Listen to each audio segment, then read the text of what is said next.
você está aqui comigo na Escola Municipal Anísio Teixeira para acompanhar e entender o processo de uma gravação de podcast. Hoje, o assunto que envolve a disciplina de História é um intenso debate entre socialismo... Eu defendo a igualdade social. Uma frase representando o capitalismo. Propriedade privada. Eu sou Thiago Gomide e você tá no Dando Ideia. Fica aí!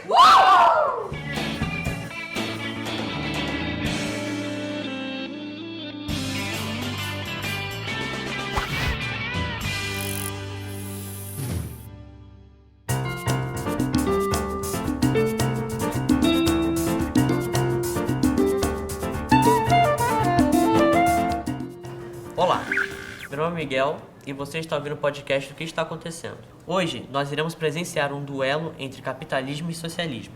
Como funciona a gravação? A gente montou um roteiro e basicamente o Miguel vai ser o nosso mediador. A gente vai ter a Narazê, que vai ser todos os nossos personagens, que vai fazer algumas perguntas pra gente.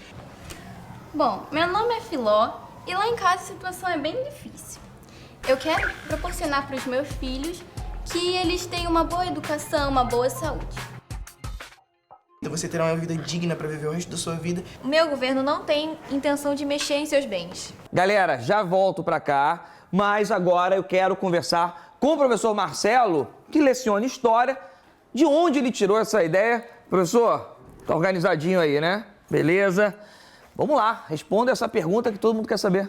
Bom, é sempre um desafio tornar o ensino de História mais atrativo para os alunos, né? E, na verdade, a ideia não foi minha. A ideia partiu dos próprios alunos da sala de leitura, que são monitores da sala de leitura. Eles comentaram com o professor Diego, que é o professor de História também, e da sala de leitura, que queriam fazer um podcast sobre literatura. Por que podcast?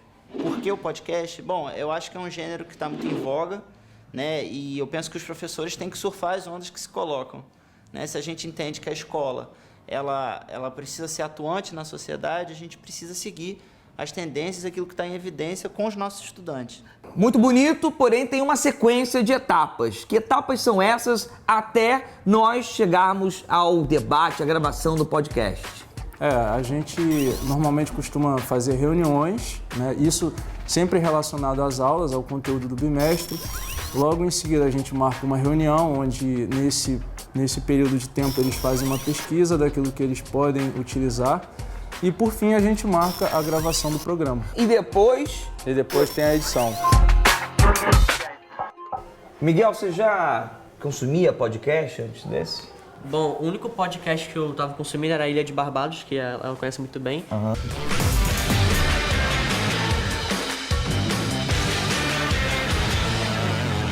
gente está sabendo que você já está nesse celular aqui, você chegou aqui depois de ter visto o Twitter, o Facebook, aí depois você foi ver o LinkedIn para ver se tinha emprego, porque você tem que arranjar alguma coisa para fazer. Ilha de Barbados, né? Isso mudou muito a minha vida, porque eu me sinto mais confortável em conversar com as pessoas, já que eu estou expressando a minha opinião no podcast.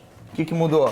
Como agora a gente está fazendo esse podcast, as pessoas, eles são mais legais, basicamente, com a gente, eles conversam mais, eles tentam mais se incluir mais, porque a gente, querendo ou não, a gente ajuda eles a estudar para as matérias.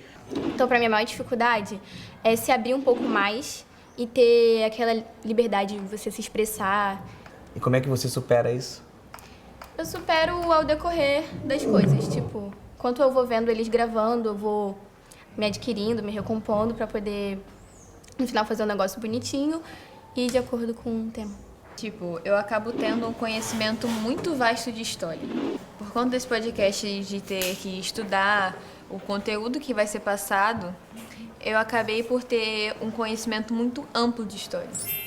Esse podcast sai daqui e vai para onde? Quem consome? Então, a gente tem as redes sociais da escola, da sala de leitura, e aí é bem interessante, porque pessoas até que são fora do ambiente escolar, de outras redes, de outros lugares do Brasil, têm acesso, comentam, compartilham, e aí a gente faz aí uma espécie de uma corrente de conhecimento, isso é muito bom. Você já mostrou esse podcast para alguém da sua família? Mostrei pra minha avó, ela me ajudou muito, porque ela ficou vendo o podcast comigo, Ah. Aí eu botei pra ela escutar e ela falou assim, nossa, tá muito legal, aí eu...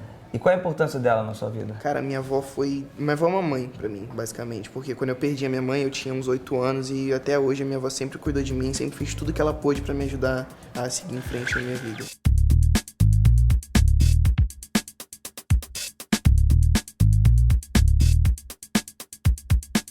Professor Marcelo, quanto que você investiu para poder colocar de pé esse podcast?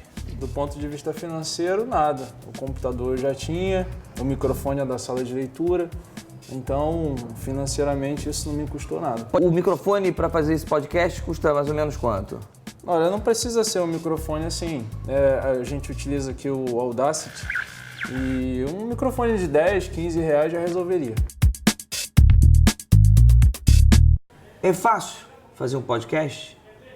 Eu acho bem fácil, desde que você consiga motivar os alunos. Eu acho que as estrelas são eles, né? Então, a primeira coisa, você tem que convencê-los de que isso vai ser bom para eles.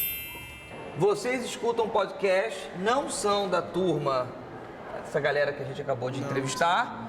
Como é que o podcast ajuda vocês? Começando contigo. Pô, ajudou pra me fazer a prova. Eu não sou bom não, falo mesmo. Não É? sou bom não.